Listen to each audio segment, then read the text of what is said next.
Since you guys really liked the last one, I'm decided to make another Bible contradictions video, debunking Bible contradictions. And this video has been really popular. This video has been really popular, it gone really viral. First time I'm seeing her, and I guess there's Bible contradictions. So in this video, I'm going to be debunking everything she says about the Bible and the contradictions found in the Bible. So without further ado, let's get into it. Let's play the first clip. Let's start at the beginning, figuratively and literally, if we're looking at the Bible. One of the best known contradictions in the Hebrew Bible is between Genesis chapters 1 and 2, probably because it is literally at the very beginning, so more people have read it. In Genesis 1, he created all the animals and then man to have dominion over them. In Genesis 2, God created Adam and then thought, damn, he looks kinda lonely, and then created all the animals and let Adam name them. Cute. Alright, so her first argument is that there are two different creation accounts in Genesis, and this isn't really a contradiction, because if you read how it's written, how the text is written, it's very clear that the Bible is alluding to the fact that God had already created the animals before Adam was alive. And there are even Bible translations outside of the King James. She's using the King James version, which is fine.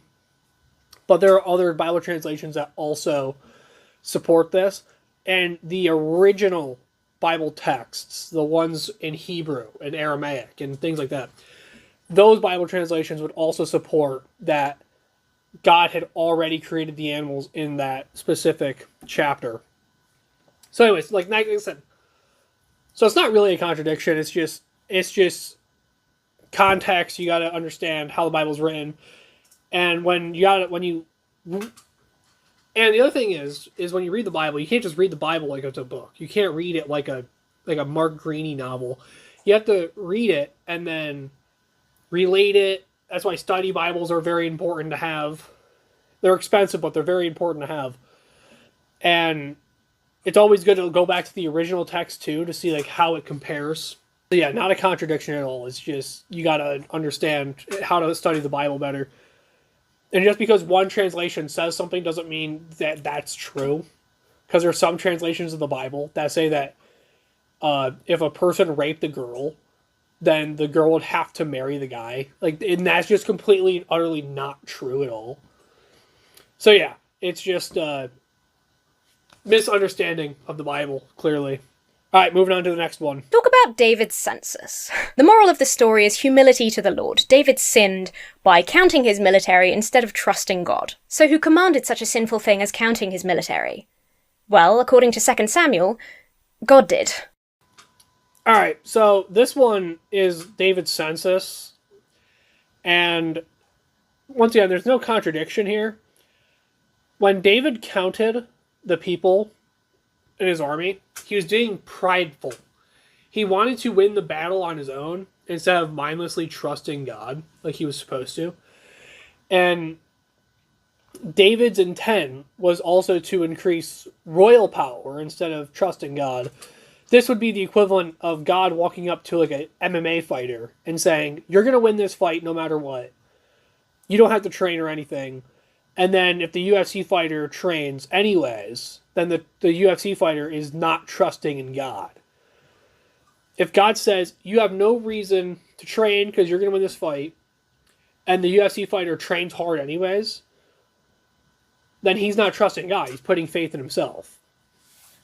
And that's what David basically did here. So, really not a contradiction. She just clearly does not understand the Bible. That's just clear. In the Bible canon.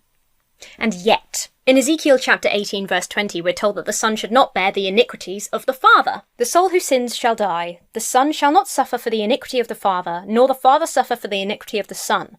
The righteousness of the righteous shall be upon himself, and the wickedness of the wicked shall be upon himself. Seems nice, seems fair, that's a moral I 100% get behind. But if we travel back to Exodus for a moment, you'll probably be familiar with this section as the 10 Commandments in Exodus. Chapter 20, verse 5, this is God telling you not to make graven images. You shall not bow down to them or serve them, for I, the Lord your God, am a jealous God, visiting the iniquity of the fathers on the children to the third and fourth generations of those who hate me, but showing steadfast love to thousands who love me, blah, blah, blah. That is God, in one book of the Bible, very specifically saying, if you do this thing, I will visit the iniquity of the gentleman who does it, on his children for several generations. And a chapter in another book of the Bible that says, the children shall not bear the iniquity of the father. It's a straight up contradiction, yo! Once again, she just does not understand how the Bible works and the books of the Bible. The book of Ezekiel, which is what she quoted from, is talking about the end times. The entire book is a book that talks about Revelation. It talks about the end times. It talks about the end wars and stuff like that. And when it uses the word die, it's talking about the second death, when people go to hell. That's what it's talking about. Of course, someone that is going to hell is not going to get punished for a sin that someone else committed. Obviously, we all know that's true. This is just, once again, it's just a clearly misunderstanding of the Bible. Okay? The book of Exodus is talking about how your actions can affect other people. For example, let's just say when I was a kid, my dad robbed a bank and went to jail for 10 years. I would be getting punished for his actions because I would no longer have a father. So, like, my grades would probably start being bad because, statistically speaking, that's just how that works. Or other things like that. Like I said, I don't have a father, so I'm being raised by a single mother. I probably won't be able... My family wouldn't be able to afford as many things. So, like, your actions can affect other people. That's just obvious. That's not a contradiction. That's just you misunderstanding the Bible structure and how it's written. And it's better when you read the entire... That's why it's important to read the entire chapter. Like I said earlier in this video, you can't just read the Bible like it's a book. You can't. You have to study it, go back, research. Study Bibles are important. Anyways, let's go to the next one. Let's take a quick look at our favourite Hebrew Bible narrative, the Great Flood. Bible quiz! How many of each species was Noah instructed to bring on the ark? The animals came on 2 by 2, hurrah, hurrah! But how many twos? According to Genesis chapter 6, it was 2 of every kind. Simple enough. I have no idea what this is or why I did that. Strangely though, God repeats this command a chapter later. Genesis chapter 7 verses 2 and 3. Take with you 7 pairs of all clean animals, the male and his mate, and a pair of the animals that are not clean, the male and his mate. 7 pairs of the birds of the heavens also, male and female, to keep their offspring alive on the face of the earth. The apologist argument here is one that slightly makes me chuckle, to be honest. The apologist argument is simply that God supplemented his original instruction. But it strikes me personally as a little odd that the all-knowing God wouldn't just make his instructions clear in the first instance. But hey, I'm not your mum. You can come to your own conclusions. Wait a minute. You just debunked your own point. Okay, she debunked her own point. Yeah, God gave one instruction, and then he gave him another instruction. Just because you don't find the instructions to be clear does not make it a contradiction of the Bible entirely. That's not a contradiction. Just because you don't understand how something works does not make it a contradiction. Does she even understand what a contradiction is? In case you didn't know, a contradiction is when something that is said makes something that was said in the past not make sense or would have to make it untrue. So, for example, I don't know why I use this example, but the only example I can think of off the top of my head would be like the Freddy vs. Jason movie. So in Freddy vs. Jason, the whole plot of the movie is that like Jason is scared of water somehow, as if Jason has never touched water throughout the entire Friday the 13th franchise in his entire life. That is an example of a contradiction or continuity error. What you gave me is not a contradiction. Okay? He's given one set of instructions, and then he's given another set of instructions. Not a contradiction. This is just a clear, huge misunderstanding of the Bible in its entirety. Left-leaning articles have been more likely to highlight things like the separation of church and state and the ethics of forcing Bibles into classrooms in the first place. This is one of the reasons I love Ground News. It makes it so easy. Goodness. To get a really quick and simple overview. Okay, so separation of church and state isn't even a real thing. Separation of church and state is not real. It is not a real thing in the Constitution or in any founding document of the United States. It was a made-up thing that Thomas Jefferson made up. It's not real. I don't understand why people think it's real. Anyone that thinks it's real doesn't know what they're talking about. Separation of church and state is not real.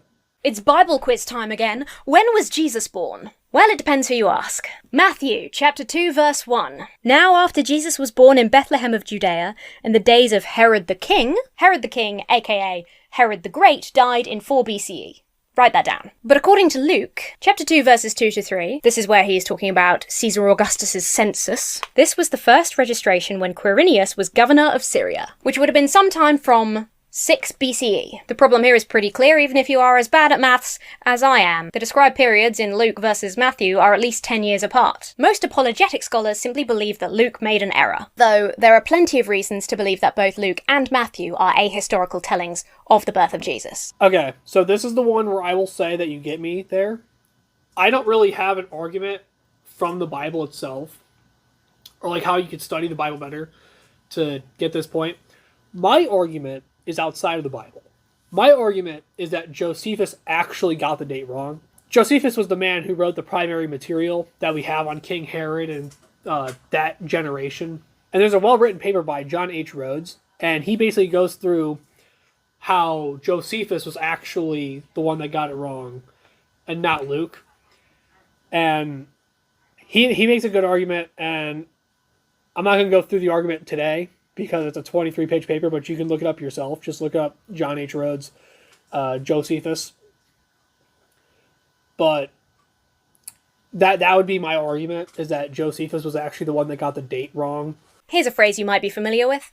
No man is without sin. Excluding Jesus, the generally accepted tradition is that all men sin. In this case, men meaning mankind, thus including silly little guys. Ecclesiastes chapter 7, verse 20. Surely there is not a righteous man on earth who does good and never sins. Similarly, Romans chapter 3, verse 23, for all have sinned and fall short of the glory of God, and are justified by his grace as a gift through the redemption that is in Christ Jesus. That's a big part of the story for a lot of people. We are all sinners, we have all sinned, therefore we all require salvation by Jesus and his forgiveness. That seems fine, but for a point we might recall from Genesis chapter 6, verse 9, these are the generations of Noah. Noah was a righteous man, blameless in his generation. Noah walked with God. That is why Noah alone, plus his family, was chosen by God to be the lone survivor in his great upending of the world he made. So, once again, this isn't a contradiction, because it's not saying that Noah never sinned at all.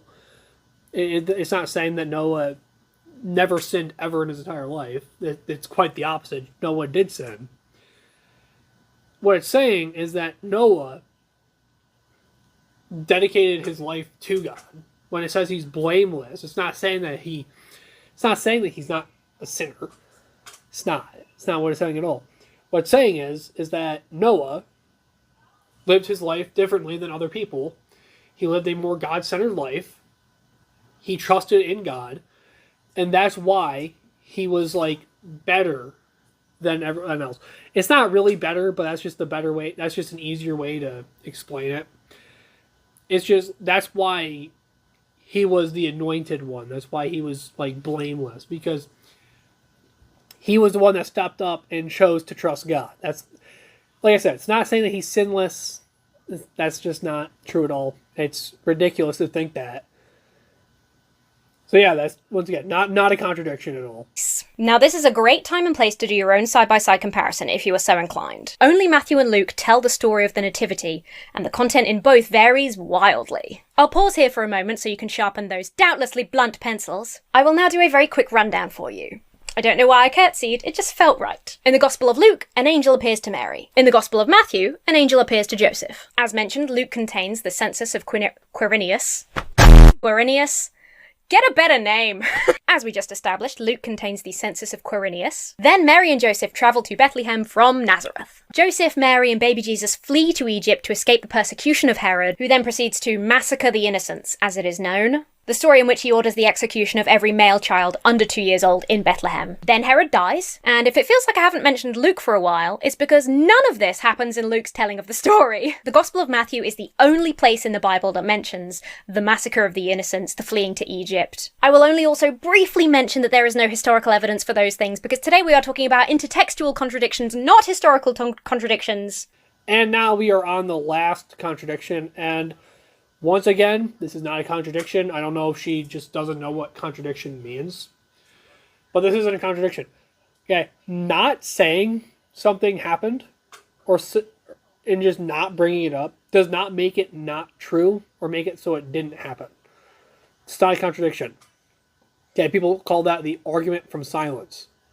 It's not. That's not a contradiction. I don't understand how you can consider that to even be a contradiction. Just doesn't make a lot of sense. There's a whole bunch of contradictions you could have actually brought up that would have been a lot more difficult to debunk. But then you just bring up these dumb ones that aren't even contradictions. And then she goes on to say that Josephus, or that there is no actual evidence of the babies being killed, even though there is. Not only do we have Josephus' papers, who was the primary source of these things, but we have secular papers that also back this up. So, once again, not a contradiction. I don't understand how that could be a contradiction. So anyway, that's going to be the end of my video. I hope you liked it. If you like videos like this, you want to see more like it, I make videos like this all the time. Hit the like button if you liked it. Give me your thoughts down below, and I'll see you guys later. Peace.